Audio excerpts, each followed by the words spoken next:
ഉയിരിലലിയാൻ. രചനാ സംഭാഷണം രുദ്രാരുദ്രപ്രിയ. ജഗന്നാഥനും വൈശാഖനും മുഖത്തോട് മുഖം നോക്കി.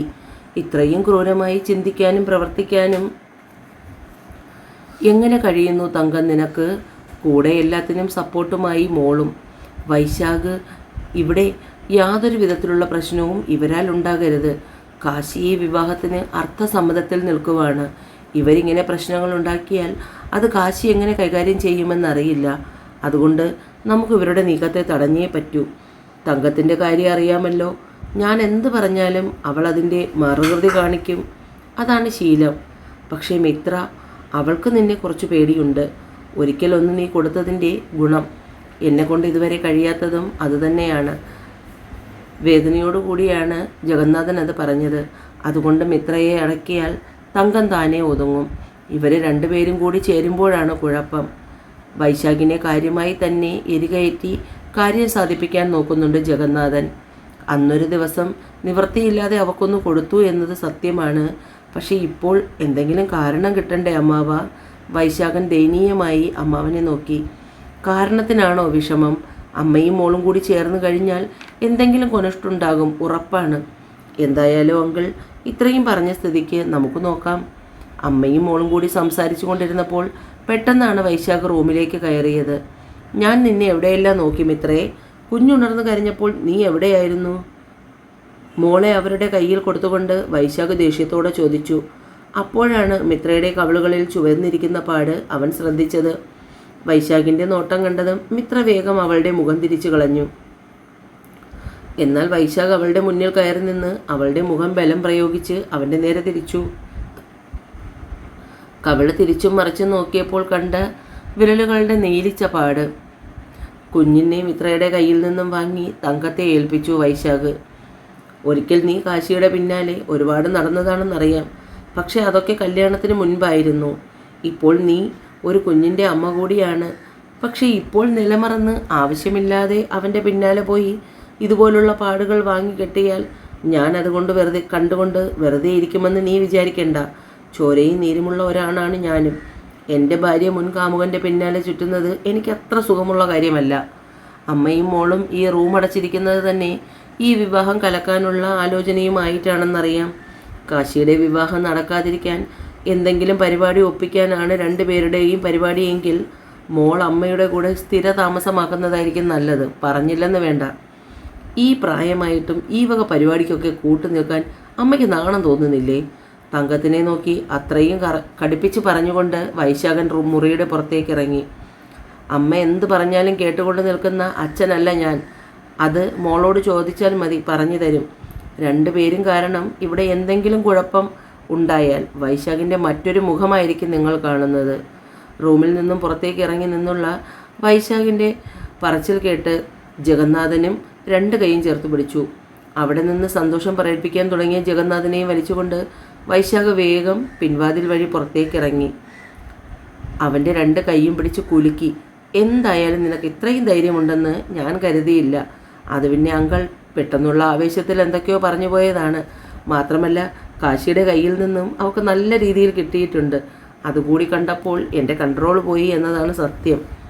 അമ്മാവനും മരുമകനും പുറത്തേക്ക് നടക്കുന്നതിനിടയിൽ പറഞ്ഞു. സാരമില്ലടാ, ഇത്രയൊക്കെ പറഞ്ഞില്ലെങ്കിൽ രണ്ടുപേരും അടങ്ങില്ല. ഇനിയിപ്പോൾ എന്തായാലും ഒന്ന് പേടിക്കും. വൈകുന്നേരം കുട്ടനും ജയശ്രീയും കൂടി വീട്ടിലേക്ക് വന്നു. കൂടെ ജയശ്രീയുടെ അമ്മ ഭവാനിയും ഉണ്ടായിരുന്നു. വലിയ വീട്ടിൽ നിന്ന് സംബന്ധം വന്നപ്പോൾ നീ ഞങ്ങളെയൊക്കെ അപ്പാടെ മറന്നല്ലോ നാരായണി. പരിഭവം നിറച്ചുകൊണ്ടാണ് ഭവാനി വീട്ടിലേക്ക് കയറി വന്നത്. അതെന്തൊരു പറച്ചിലാണ് ഭവാനി ചേച്ചി. എനിക്കങ്ങനെ നിങ്ങളെയൊക്കെ മറക്കാൻ പറ്റുമോ? ചെക്കൻ്റെ വീട്ടിൽ നിന്ന് പുടവയും സ്വർണവും കൊണ്ടുവന്നു. ജയശ്രീ പറഞ്ഞു. അതൊന്ന് കാണാമല്ലോ എന്ന് കരുതിയാണ് ഞാനും കൂടി ഇങ്ങ് പോയത്. ഉള്ളിലെ കുശുമ്പ് മറച്ചുകൊണ്ട് ഭവാനി പറയുമ്പോൾ, ഇപ്പോൾ കാണിക്കാൻ ചേച്ചി. ഞാൻ താഴെ രാധയെയും അവളുടെ അമ്മയെയും കൂടി വിളിച്ചിട്ട് വരട്ടെ. എല്ലാവർക്കും കൂടി ഒരുമിച്ച് കാണാമല്ലോ. എപ്പോഴും പെട്ടി തുറക്കുകയും വേണ്ട. അങ്ങനെ മൂടിക്കെട്ടി വെക്കാൻ പാകത്തിന് ഒന്നും ഉണ്ടാവില്ല. വലിയ വീട്ടുകാരാണെന്നൊന്നും പറഞ്ഞിട്ട് കാര്യമില്ല. മോൻ കൊണ്ടുവരുന്ന പെണ്ണിനെ അങ്ങനെ കൈ അയച്ച് സഹായിക്കാനൊന്നും ഇപ്പോൾ ആരെ കൊണ്ടും സാധിക്കില്ല. ഒരു പട്ടുസാരിയോ 1, 2 മാലയോ വളയോ ആയിരിക്കും. അല്ല നാരായണി, നിങ്ങൾ കണ്ടായിരുന്നു? ഇല്ല ചേച്ചി, എല്ലാവർക്കും കൂടി ഒരുമിച്ച് നോക്കാമെന്ന് കരുതി. എന്തു തന്നെയായാലും ഇത്രയെങ്കിലും അവർ ചെയ്യുന്നില്ലേ എന്നാണ് എൻ്റെ സമാധാനം. ഇനി ഒരു സാരി മാത്രമാണെങ്കിൽ പോലും എനിക്ക് സന്തോഷമേ ഉള്ളൂ, നാരായണി നിറഞ്ഞ മനസ്സോടുകൂടി പറഞ്ഞു. സംസാരിച്ചു കൊണ്ടിരിക്കുമ്പോൾ രാധയെ കാണാൻ പോയ കൺമണിയും രാധയും അവളുടെ അമ്മയും വന്നു. സംസാരിച്ചു കൊണ്ടിരിക്കുമ്പോൾ രാധയെ വിളിക്കാൻ പോയ കൺമണിയും അവളുടെ അമ്മയും കൂടി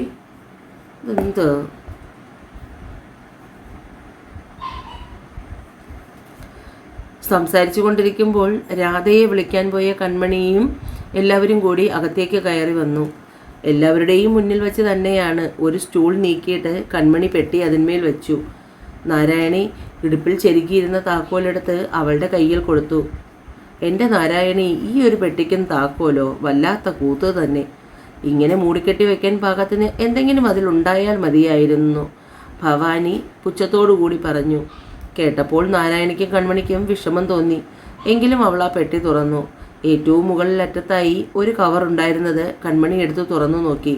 അതിൽ നിന്നും പുറത്തേക്കെടുത്ത സാരി കണ്ടപ്പോൾ എല്ലാവരുടെയും കണ്ണ് മിഴിഞ്ഞു പോയി. ചുവപ്പും ഓറഞ്ചും മിക്സ് ചെയ്ത കാഞ്ചീപുരം പട്ടുസാരി, അതിൽ ഗോൾഡൻ വർക്കും. സാരി കണ്ടപ്പോൾ തന്നെ ജയശ്രീയുടെയും ഭവാനിയുടെയും മുഖം മങ്ങി. എന്നാൽ രാധയും അവളുടെ അമ്മയും നാരായണിയുമൊക്കെ ആ സാരിയുടെ ഭംഗി നോക്കി നിന്നു. സാരി ഭദ്രമായി മടക്കി പാക്കറ്റിനുള്ളിൽ വച്ചതിന് ശേഷം അതിനടിയിലിരിക്കുന്ന ഒരു ബോക്സ് കൺമണി പുറത്തേക്കെടുത്തു. ബോക്സ് തുറന്ന കൺമണിയുടെ മുഖം തിളങ്ങി. ബോക്സ് നിറയെ ആഭരണങ്ങളായിരുന്നു. മുല്ലമൊട്ടുമാലയും മാങ്ങാമാലയും അങ്ങനെ വീതി കൂടിയ മാലയും വളയും ഉൾപ്പെടെ എല്ലാം കണ്ട് എല്ലാവരുടെയും കണ്ണ് തള്ളി. എന്നാലും ഇത്രയൊക്കെ ഇങ്ങോട്ട് കൊണ്ടുവന്നിട്ട് കെട്ടണമെങ്കിൽ ആ പയ്യന് വേറെ പെൺകൊച്ചിനെ കിട്ടാഞ്ഞിട്ടാണോ? അല്ലെങ്കിൽ ആ ചെറുക്കന് എന്തെങ്കിലും കുഴപ്പം കാണും. അത് മറയ്ക്കാനായിരിക്കും അഷ്ടിക്ക് പോലും വകയില്ലാത്ത ഇവിടെ നിന്ന് സംബന്ധം കൂടുന്നത്. കൺമണിയുടെ സംശയങ്ങൾക്ക് മേലെയുള്ള അവസാനത്തെ ആണിയും ഭവാനിയും അടിച്ചു കഴിഞ്ഞു. നിങ്ങളിത് എന്ത് വർത്തമാനമാണ് പറയുന്നത്? ആ ചേട്ടനെ കണ്ടായിരുന്നോ? സിനിമാ നടന്മാരെ തോറ്റുപോലും. മാത്രവുമല്ല, അമ്മയുടെയും അമ്മാവിൻ്റെയും ഒക്കെ പെരുമാറ്റം വളരെ നല്ല രീതിയിലായിരുന്നു. കൺമണിയെ അവർക്ക് ഇഷ്ടപ്പെട്ട് തന്നെയാണ് ഈ വിവാഹം ഉറപ്പിച്ചത്. എവിടെയും കുശുമ്പും കുന്നായ്മയും മാത്രം പറയുന്ന അവരുടെ നാവടക്കുന്നതിന് വേണ്ടി തന്നെയാണ് രാധ അത്രയും സംസാരിച്ചത്. മോൾ ഇതെടുത്ത് ഭദ്രമായി അടച്ച് അകത്തേക്ക് വെക്ക്. കള്ളക്കൂട്ടങ്ങൾ കാണണ്ട. രാവിലെ എല്ലാവരും ഒരുങ്ങി ഇവിടെ വന്നാൽ മതി. അവരിവിടുന്ന് ഒരു വണ്ടി വിടാമെന്ന് പറഞ്ഞിട്ടുണ്ട്. ഓ, ധർമ്മകല്യാണമാകുമ്പോൾ അങ്ങനെയൊക്കെയല്ലേ പറ്റൂ. ഭവാനി അത്രയും പറഞ്ഞ് പുച്ഛിച്ച് ചെറിയും കൊട്ടി പുറത്തേക്ക് ഇറങ്ങിപ്പോയി. മോൾ ഇതൊന്നും കണ്ട് പേടിക്കേണ്ട. അമ്മയ്ക്കും മോൾക്കും കുശുമ്പ് സഹിക്കാൻ വയ്യ. ഇതൊക്കെ കണ്ടിട്ട് കുട്ടൻ അവളുടെ തലയിൽ തലോടി. അതേ എനിക്കും പറയാനുള്ളൂ കേട്ടോ. സന്തോഷമായി ഇരിക്കണം. രാധയും അമ്മയും അവരുടെ വീട്ടിലേക്കും പോയി. പെട്ടി ഭദ്രമായി പൂട്ടി താക്കോൽ അമ്മയുടെ കയ്യിൽ കൊടുക്കുമ്പോൾ കൺമണിയുടെ ചിന്തയും ഇതായിരുന്നു. ഇഷ്ടമില്ലാതെ ആയിരിക്കും തന്നെ അയാൾ വിവാഹം കഴിക്കുന്നത്. അതുകൊണ്ടല്ലേ പെണ്ണ് കാണാൻ വന്നിട്ട് പോലും ഒന്ന് നോക്കുക പോലും ചെയ്യാത്തത്. കുളിച്ചിറങ്ങി റെഡിയായി നിൽക്കാൻ പറഞ്ഞിട്ടാണ് അമ്മ പുറത്തേക്ക് പോയത്. തിരികെ വരുമ്പോൾ അവരുടെ മുഖം സന്തോഷം കൊണ്ട് വിടർന്നിരുന്നു. കൺമണി അമ്മയെ സൂക്ഷിച്ചു നോക്കുമ്പോൾ കണ്ടു മൂക്കിലുണ്ടായിരുന്ന മൂക്കുത്തി അത് കാണാനില്ല. അച്ഛൻ വാങ്ങിക്കൊടുത്ത ആകെ സമ്പാദ്യമായിരുന്നു അമ്മയുടെ ആ വിലയേറിയ മൂക്കുത്തി. അമ്മയുടെ മൂക്കിൽ കിടന്ന മൂക്കുത്തി എവിടെ? അവൾ ആവലാതിയോടുകൂടി ചോദിച്ചു. അത് അവിടെ എങ്ങാനും കാണും. നീ വേഗം വാ, സന്ധ്യയ്ക്ക് മുമ്പ് പോയിട്ട് വരണം. ഒരുങ്ങി നിൽക്കാൻ പറഞ്ഞതല്ലാതെ നമ്മൾ എവിടേക്കാ പോണതെന്ന് അമ്മ പറഞ്ഞില്ലല്ലോ. കൺമണി അമ്മയുടെ മുഖത്തേക്ക് നോക്കി. അമ്മ അവളെ നോക്കി ചിരിച്ചതല്ലാതെ ഒന്നും പറഞ്ഞില്ല. നടന്നവർ ബസ് സ്റ്റോപ്പിലേക്ക് എത്തിയിരുന്നു. സിറ്റിയിലേക്കുള്ള ബസ്സിൽ കയറിയിരിക്കുമ്പോൾ അവളുടെ ചുണ്ടുകൾ കൂർത്തു വന്നു. ബസ്സിൽ നിന്ന് ഇറങ്ങിയിട്ട് തങ്ങൾ എവിടേക്കാണ് പോണതെന്ന് കൺമണി ചോദിച്ചപ്പോൾ അമ്മ അതിനും മറുപടി പറഞ്ഞില്ല. അമ്മയുടെ ഒപ്പം നടന്ന് ഒരു ജ്വല്ലറി കടയിലേക്ക് കയറി ചെല്ലുമ്പോൾ കൺമണി അമ്മയെ നോക്കി.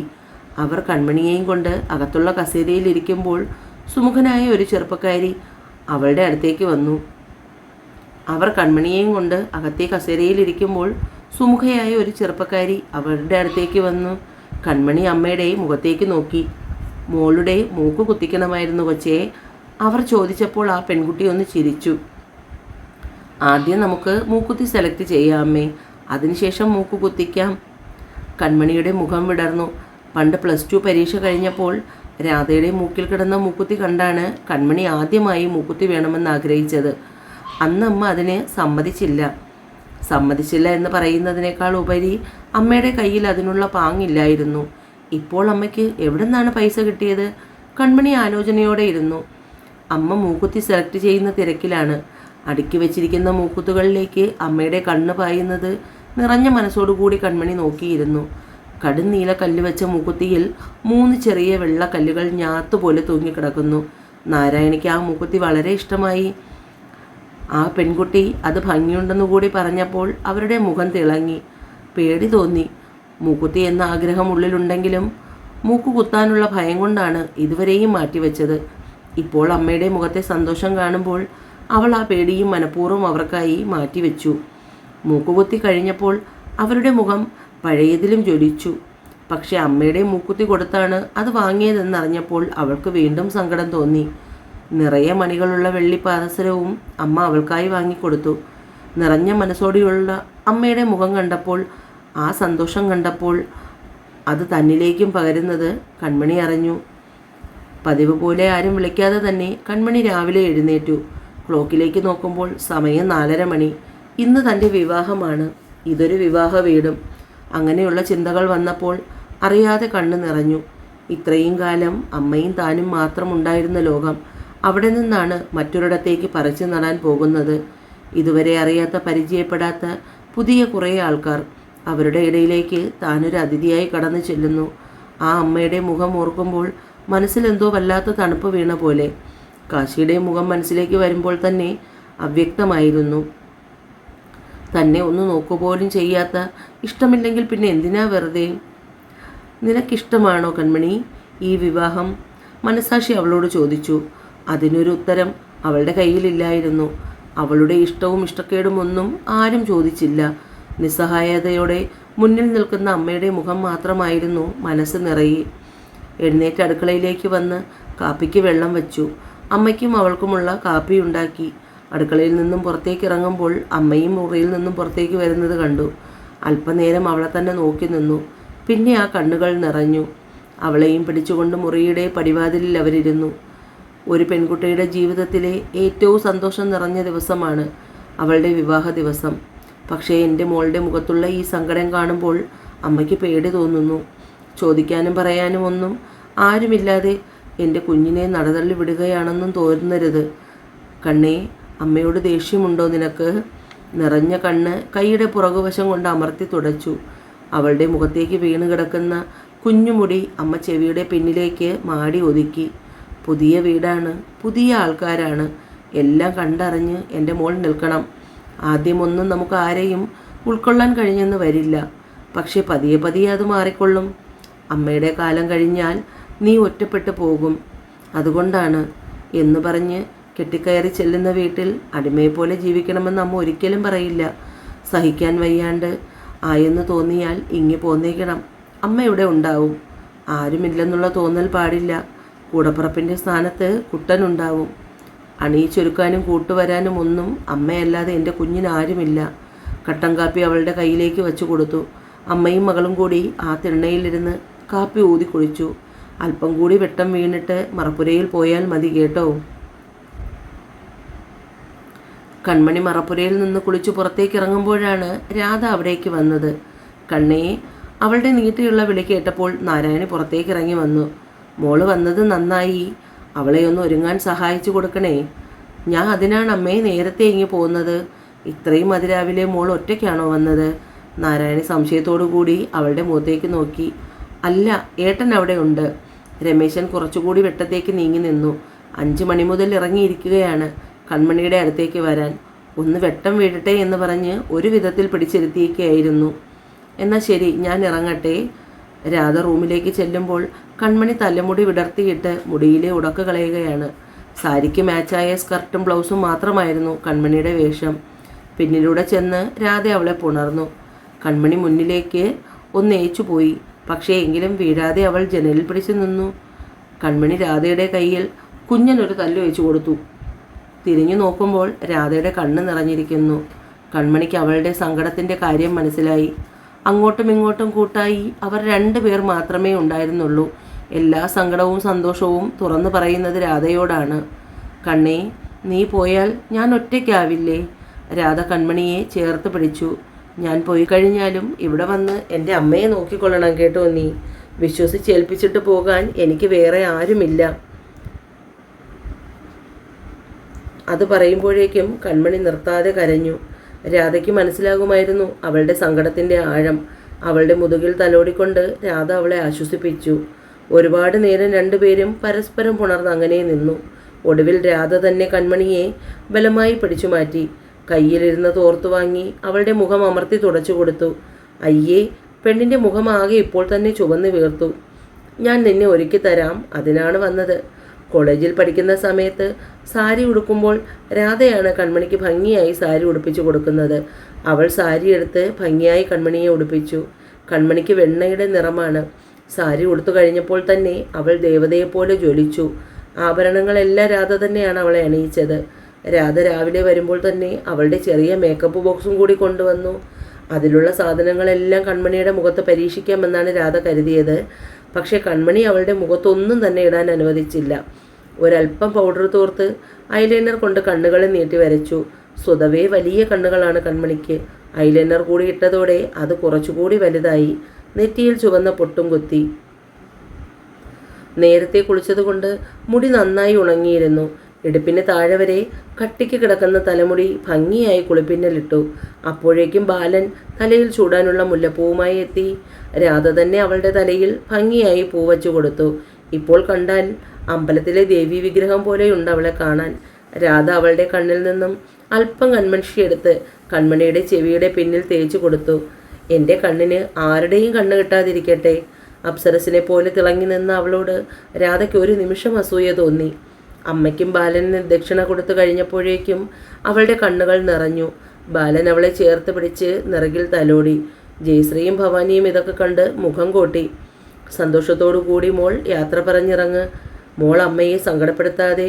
കണാരൻ പറയുന്നത് കേട്ടപ്പോൾ അവൾ കണ്ണ് പതിയെ തുടച്ചു. അമ്മയെ ചേർത്ത് പിടിച്ച് ആ കവിളിൽ ചുണ്ടു ചേർത്തേക്ക് കയറി. കൂടെ തന്നെ നാരായണിയും കണാരനും രാധയും. അമ്മയും രമേശേട്ടനും ഒരുമിച്ചാണ് വരുമെന്ന് നേരത്തെ പറഞ്ഞിരുന്നു.